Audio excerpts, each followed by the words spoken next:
Um dos maiores mistérios da fé católica continua em aberto. O terceiro segredo de Fátima já foi sim revelado pelo Vaticano. Mas muita gente acredita que a história real, o verdadeiro significado, ainda não veio à tona. Hoje, a gente vai mergulhar numa teoria bem ousada, a de que a profecia de Fátima não só não acabou, como pode estar acontecendo agora. Então a grande pergunta que vai guiar toda a nossa análise é essa aqui. A profecia de Fátima é um capítulo já encerrado, um evento do passado, ou é uma realidade que ainda está se desenrolando bem diante dos nossos olhos?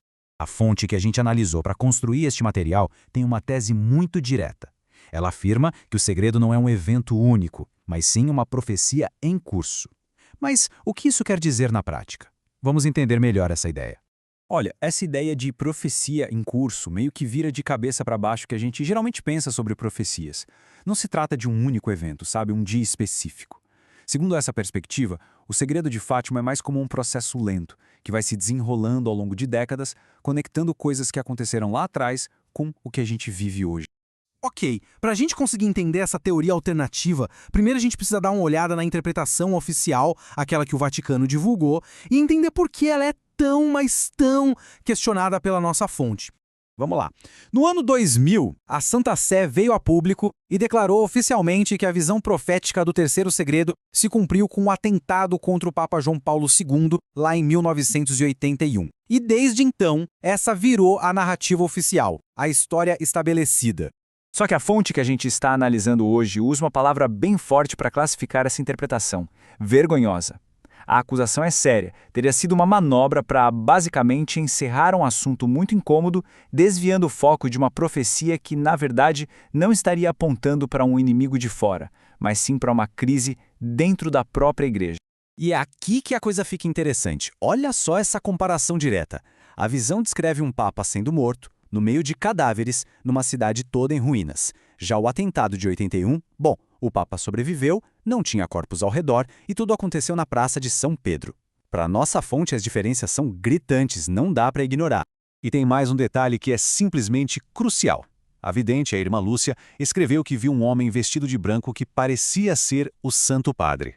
Essa palavrinha, parecia, abre uma brecha enorme para questionar se a figura na visão era de fato o Papa, ou se era um símbolo para alguma outra coisa. E é isso que nos leva direto para a teoria alternativa apresentada na fonte. O segredo não seria sobre um ataque físico com tiros e tudo mais, mas sim sobre uma crise espiritual muito profunda acontecendo dentro da própria Igreja Católica. Então, o ponto central dessa outra teoria é este. A profecia não fala da morte física de uma pessoa, mas de algo considerado muito mais grave, a morte espiritual. A verdadeira tragédia, segundo essa visão, seria a perda de almas, causada por uma crise de fé que estaria nascendo dentro da própria estrutura da igreja. Para ilustrar essa crise, a fonte usa uma metáfora bem poderosa, que teria sido mencionada em mensagens de Angela, que, como a gente vai ver, são consideradas por alguns uma continuação de Fátima. A metáfora é a da fumaça de Satanás, que teria conseguido entrar no templo de Deus. E o efeito dessa tal fumaça qual seria? Uma cegueira espiritual que se espalha, afetando tanto o clero quanto os leigos, e que os tornaria incapazes de enxergar a verdade com clareza. O ponto máximo dessa crise, e a afirmação mais forte que a fonte faz, é que essa cegueira toda leva ao abominável sendo abraçado dentro da própria igreja. É uma afirmação pesada e a fonte aponta para exemplos bem concretos que, na sua visão, confirmam isso. E para fortalecer o argumento, a fonte não trata Fátima como um caso isolado. Pelo contrário, ela coloca Fátima numa linha do tempo de eventos sobrenaturais, pintando um quadro de uma batalha espiritual que já vem, de muito tempo. Olha só como a linha do tempo conecta os pontos. Começa lá em 1884 com a visão do Papa Leão XIII. Aí passa por Fátima, em 1917, e segundo essa interpretação, continua até hoje, com as aparições de Anguera, aqui no Brasil, que funcionariam como uma espécie de atualização da mensagem para os nossos tempos. E é aqui que a teoria fica mais concreta, mais palpável.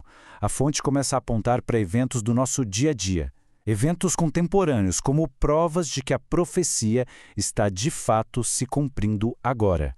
Essa arte ilustra bem os exemplos que a fonte cita. São apontados eventos como padres que negam publicamente dogmas, ou seja, verdades fundamentais da fé, como a existência do inferno, a introdução de práticas vistas como modernistas na liturgia, tipo danças que substituem a adoração mais solene, a mudança de lugar dos sacrários, que saem do centro das igrejas, e o ponto mais recente, o documento que permite bênçãos para casais do mesmo sexo, um ato que a fonte descreve como uma tragédia. Para essa linha de análise, tudo isso são sinais do cumprimento do segredo.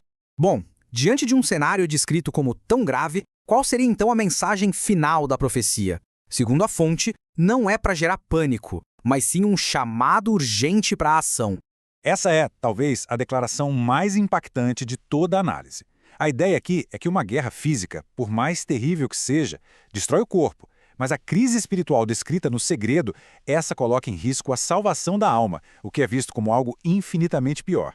E a resposta para essa crise, como teria sido pedido nas aparições, se basearia num tripé: oração constante, principalmente o rosário, penitência sincera para reparar as ofensas e fidelidade total à doutrina tradicional da Igreja.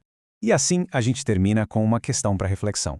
Independentemente da interpretação que cada um escolha seguir, a saga do Terceiro Segredo de Fátima nos força a perguntar: qual é o lugar e o propósito de profecias como essa no mundo cada vez mais cético? São avisos divinos, reflexos das nossas ansiedades humanas ou algo completamente diferente? A resposta talvez continue se desdobrando.